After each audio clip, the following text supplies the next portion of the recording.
Shalom en vos rangs, grades et qualités. Bienvenue dans le pain quotidien.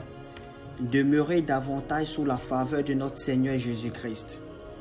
Nous sommes le vendredi 6 juin 2025. Je suis le serviteur Emmanuel Idibo. Dès le début de ce mois, nous parlons autour du thème « Faites des choix selon Dieu » tiré du livre de 2 Corinthiens chapitre 8 au verset 21. Notre thème de la semaine est « Choisis avec sagesse ».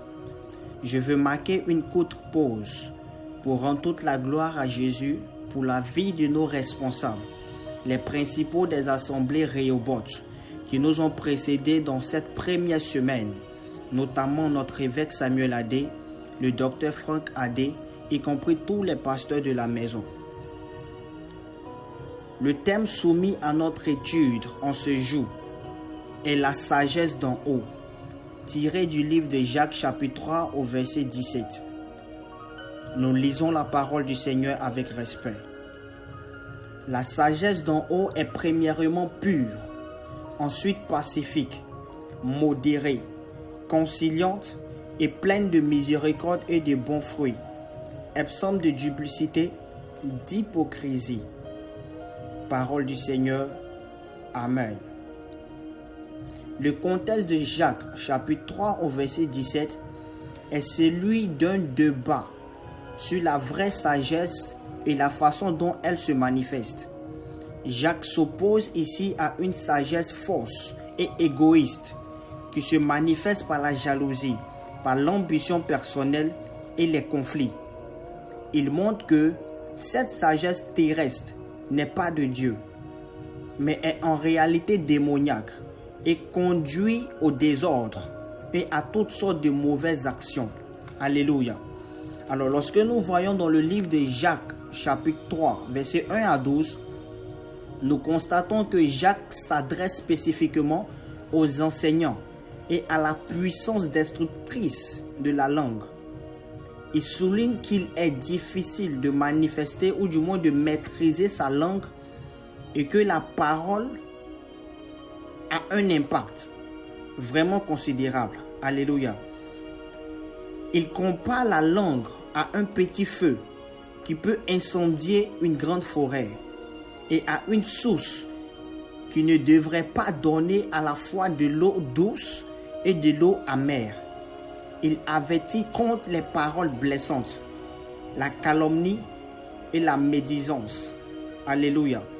Et lorsque nous jetons nos regards dans le livre de Jacques chapitre 3, du verset 13 à 18, c'est ici qu'il introduit la distinction entre la sagesse terrestre et la sagesse d'en haut.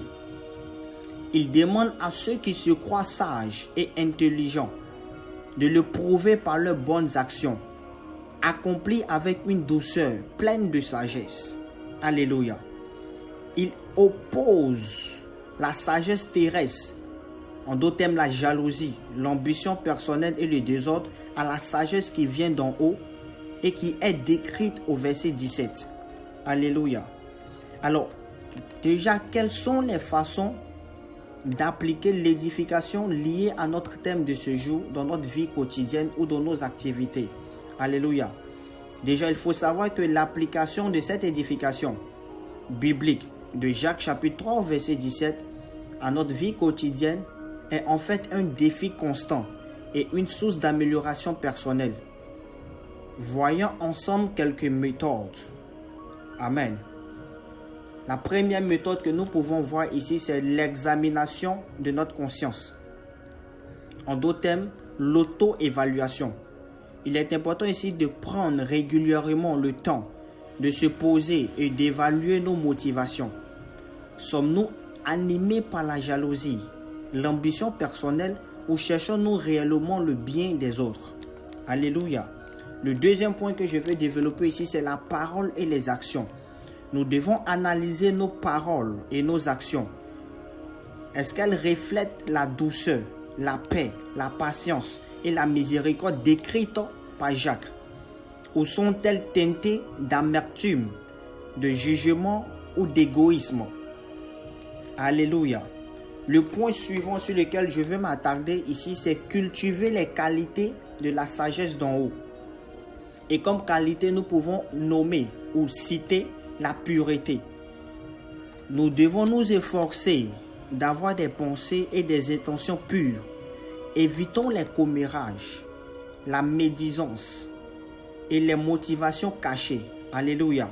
Mais cherchons la paix, la douceur, la docilité, la vérité et l'intégrité dans nos relations et de nos actions. Alléluia. Le troisième point ici, c'est une situation concrète sur laquelle je veux vraiment que nous puissions nous attarder également. En ce qui concerne le milieu dans lequel nous opérons professionnellement parlant, en d'autres termes dans notre travail. Alléluia.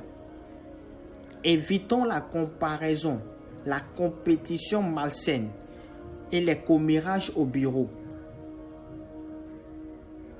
Face à cela, nous devons plutôt encourager nos collègues. Partageons également nos connaissances et travaillons en équipe pour atteindre des objectifs communs. Alléluia.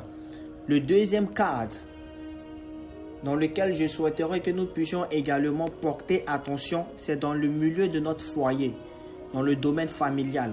Alléluia.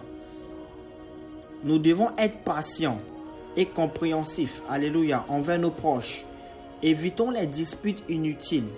Cherchons plutôt à pardonner et montrons notre amour et notre affection de manière tangible. Alléluia. Le second point ici, c'est dans notre communauté. Impliquons-nous dans des actions de bénévolat et de service. Aidons ceux qui sont dans le besoin. Apportons également nos soutiens aux plus vulnérables et contribuons à créer une communauté juste et plus efficace. Alléluia.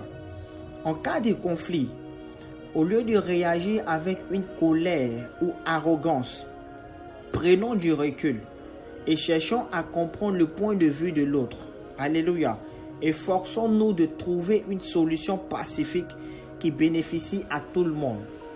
Alléluia. Le quatrième point ici, c'est la prière et la méditation. Bien-aimés dans le Seigneur, il est important pour nous de prier régulièrement. Demandons à Dieu de nous donner la sagesse nécessaire pour prendre les bonnes décisions et pour agir avec douceur et patience dans toutes les situations de nos vies. Alléluia. Méditons également sur la parole de Dieu. Vous savez, lire et méditer régulièrement sur les Écritures, en particulier sur les passages qui parlent de la sagesse, de l'amour et de la miséricorde, sont des choses vraiment importantes pour l'édification de notre esprit. Alléluia. Laissons la parole de Dieu nous transformer intérieurement. Amen. Alors, pour résumer mes propos, Jacques chapitre 3, le verset 17, se trouve au cœur d'une discussion sur la vraie sagesse. Jacques utilise un contraste saisissant pour montrer que la sagesse divine se manifeste par des qualités morales et spirituelles spécifiques. Alléluia. Par opposition à une sagesse égoïste et destructrice qui est d'origine terrestre, voire même démoniaque. Alléluia. Alors, comprendre ce contexte aide à saisir pleinement la signification de Jacques chapitre 3, le verset 17. Et l'importance d'aspirer également à la sagesse qui vient de Dieu. Alléluia. Je prie que cette édification nous fasse du bien et que Dieu, au travers de sa parole, puisse apporter une correction dans chaque compartiment de notre vie. Que par cette parole, Dieu puisse nous aider à mener à bien notre vie sur cette terre et à marcher selon ses prescriptions. Soyons bénis et demeurons sous la protection divine du Très-Haut. Que le Seigneur nous garde. Shalom.